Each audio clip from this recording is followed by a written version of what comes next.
black women feel less pain.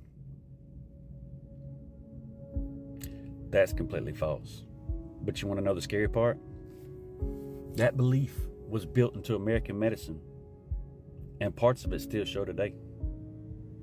A doctor by the name of J. Marion Sims, he performed surgeries on enslaved black women without anesthesia because he believed they felt less pain than white women. Father of modern gynecology. Fast forward 2016, some medical students still believe black people have thicker skin, fewer nerve endings, a higher pain tolerance. Fast forward again, Serena Williams almost lost her life after childbirth. She had to fight to get the care she needed. If a famous athlete had to fight to get the care she needed, imagine everybody else. Did you know black women are 3 times more likely to lose their life during childbirth? More likely to have symptoms dismissed? Less likely to get pain meds? This ain't about outrage. This is about understanding real disparities so we can advocate better.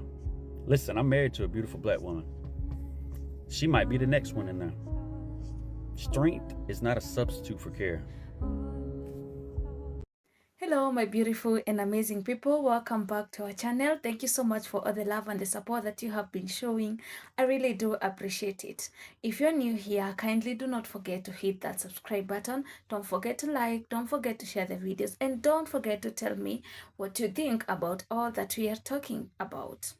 Well, have you ever thought of this thing, like why people actually call the black people or the black women strong, independent, resilient, and all those words that show that they are of strength? Lately, I have been thinking and I have realized that they don't actually say that as a compliment. They don't say it as a good thing. They are saying it because they think that the black folks do not feel pain as much as any other color or race actually feels pain. Let's first of all watch these videos that I have compiled for us, and then after that, I'm going to give my point of view on it. And if you're new here, please don't forget to subscribe to my channel. Credit belongs to the original creators of the videos that I have used. Stay tuned, my beautiful people. Happy Black Heritage Month, right? I want to give thanks to our ancestors. I know that y'all are bombarded by the Epstein files in this nice February month, but let me remind you of what happened before those Epstein files. Why white men just aren't ideal. So the father of gynecology, yes, the father of gynecology, name was James Sims. This same man, he built his practice off of black enslaved women's backs. James Sims is known for doing procedures like pelvic reconstructions, stuff like that on black unconsenting clients. So the only consent that he needed was the slave master to do any of these procedures on these black women. And they were teenagers too.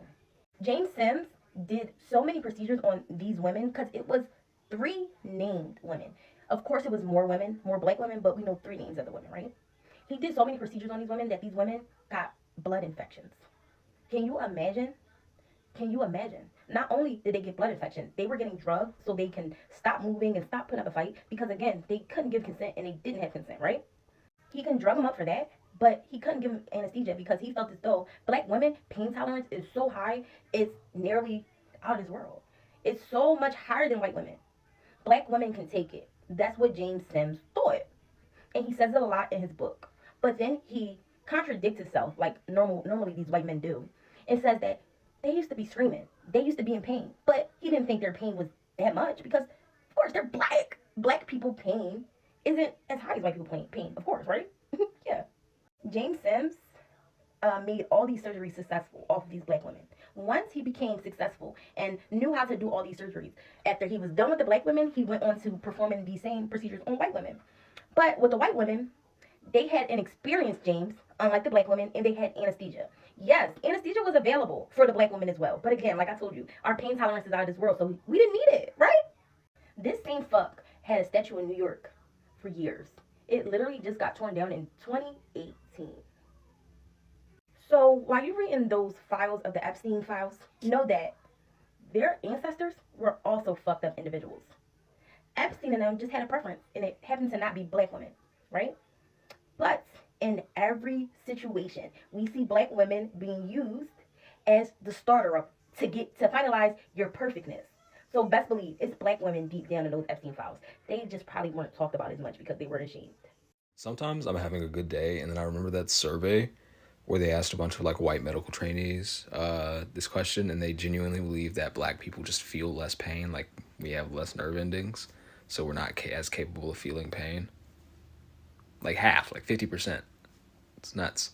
Yes, yes. Oh my God. So I'm a legal studies major and a health service administration minor, and I've written so many papers about this particular topic. There was a study in 2012 that was taken, and about 40% of medical students believe that black people had a higher pain tolerance, had thicker skin, had less nerve endings in their skin. There's a corrective factor for black people with kidney issues based on like a couple studies from the 1990s. It makes them less likely to get care for their kidney issues. The black maternity death rate, don't even get me talking about the death rate for black pregnant women. Obviously, there's no way to know for sure if my doctor was biased against me. She was sweet. She was just really rough with me, which I wasn't surprised about. But yes, thank you for bringing it up. Thank you for talking about it. I talk about it all the time. I could talk about it literally for hours because it's terrifying.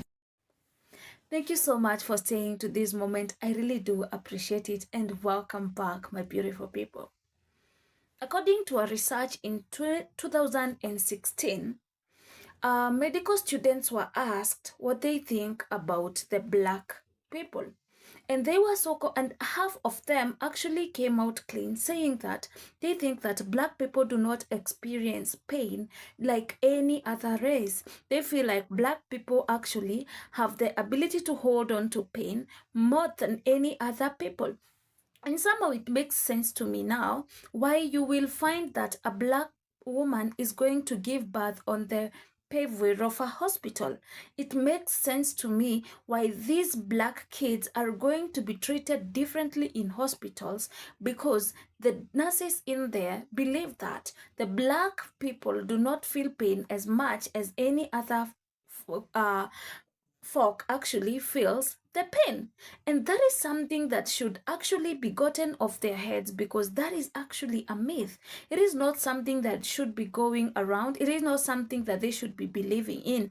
It is not something that should be actually embraced, because what do you mean that you cannot treat a kid, you cannot treat this woman because she's black? Okay, it also makes me think, if at all you feel like these people do not experience pain like any other people, then when they come to you saying that they are in pain, why don't you take them serious and understand that maybe they are feeling pain in ways that you cannot even imagine? Because if there is one thing I have learned about the black women, the black folks, the black people, is that they are going to avoid anything that would lead them to going to the hospital, no matter how much they are in pain. So anytime you see them going to that hospital, it means that they are in pain that they cannot even handle. They are in pain that you cannot even fathom. They are in pain that you cannot even think about. And the fact that they are going to go to the same hospital in all that pain, and they are going to be ignored and treated like they are not in pain, actually breaks my heart, because I feel like it is then that you're supposed to understand that they are in a lot of pain. Them coming out means that they are hurting. Black people are actually have been in positions that have been put in positions that make them really act like they are not feeling any pain, act like they are not in any pain, but in real sense they are in pain. And it is not okay completely. We should stop normalizing that. We should stop making it look like it is so normal for it to happen. We should stop making it look like it is obvious that black people actually can stand more pain.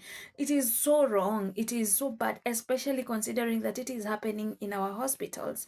And if a person comes to you saying that they are in pain, despite their race, despite their color, you should treat them equally, because the same pain that the white person is feeling, the same pain that the brown person is feeling, is the same pain that the black person is feeling.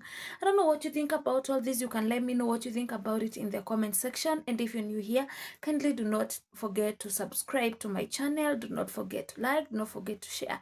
Tell me, let's talk about it. Tell me what you think about it. Tell me, do you think that black women actually do not experience pain? Do you think that the slavery mind is still in the white people in such a way that they think that it is okay? And I want you to understand that the reason as to why this thing was actually has actually gotten a lot of fruit is because during slavery, black people were being operated on without anesthesia. You can imagine how painful that was. But I think the white people thought that because these people can stand these things without any anesthesia, then they have the ability to stand pain. It means that they cannot feel any pain. You can let me know what you think about all this. And kindly don't forget to subscribe, don't forget to like, don't forget to share. Until next time, it's goodbye from me.